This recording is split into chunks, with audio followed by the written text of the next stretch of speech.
Have you read the book Men Are From Mars and Women Are From Venus? One of my absolute favorite books. I think it's so, so true. Everything he says in that book. Unfortunately for me, I think I read it a little bit too late in life after I'd done all the contrary and opposite of everything that he basically says in the book. But such a great book, right? Such a great book. Yeah, it is. And What are some of your favorite books at the moment? well, now that depends because I have to put them in categories. But right now, Okay. I'm reading Frantz Fanon's book, Black Skin, White Masks. So fascinating, Mm. right? So fascinating. But yeah, I mean, I would say, that book and then Robert Greene. I'm a huge fan of Robert.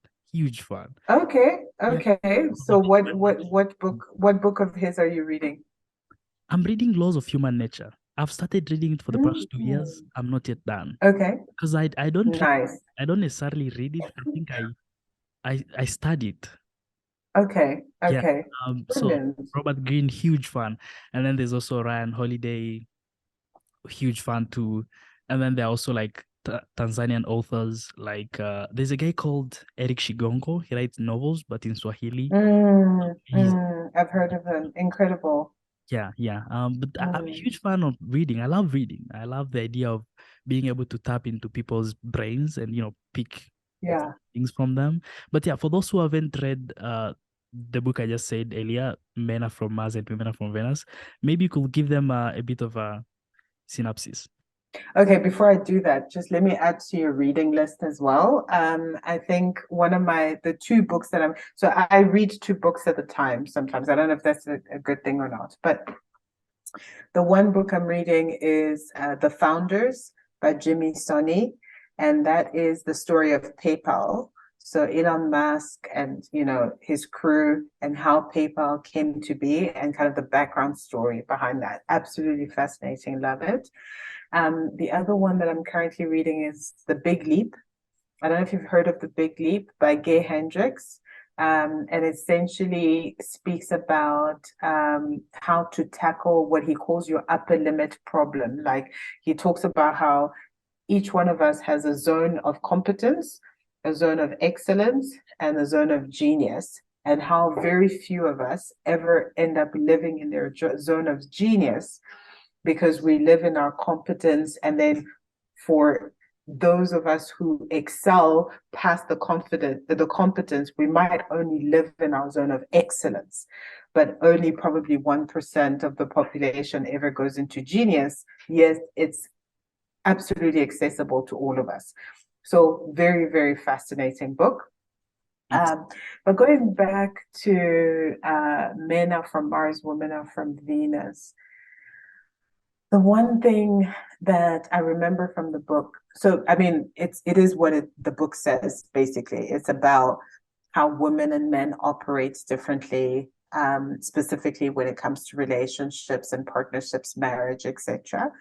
Um, and a key thing that I realized, what the one lesson that I realized is that if you are able to understand how naturally the other gender operates, sees the world, understands the world and themselves in it, you're able to support them rather than push against the tide, which is what happens in a lot of relationships. So one of the key things that I learned, and there's so many different things, but I mean, one of the things that I learned about the about men in particular was this idea that you guys can retreat into what he calls a cave. I was like, what is the cave? And what are they doing in the cave? Like, I can't even imagine, but he explains the whole concept of the cave and how from time to time, you need to retreat from the situation. That's where you go to figure things out. That's where you go to really realign yourself with your own reality, and that we shouldn't follow you into the cave. Like your partner should not follow you into the cave. That's like your place, right? And then about women, it was about, what I learned was that we're the opposite. The more we have things that bother us, the more we need interaction and talking and so I mean, it's interesting. It's a lovely book really, and I love the way that it's narrated. I listened to it on Audible instead of reading it because I love the way that he narrates the story. And what's interesting, recently I saw a research that was conducted on 1,000 men, and they realized that they spend at least 7 hours each year in the bathroom so they can just have some silence and some peace. Oh my goodness, there's no way. No way. That Dude, is it's real. It's crazy. real. I was like, okay, here we go. Wow. So when you started explaining, Yeah, like, yeah, I mean, so it's true, right? So they can just get it's out, a true thing. they can just be Yeah, themselves and the silence and away from their partners and their kids. And it's so fascinating, yeah. right? It's fascinating. It's fascinating. Yeah, yeah.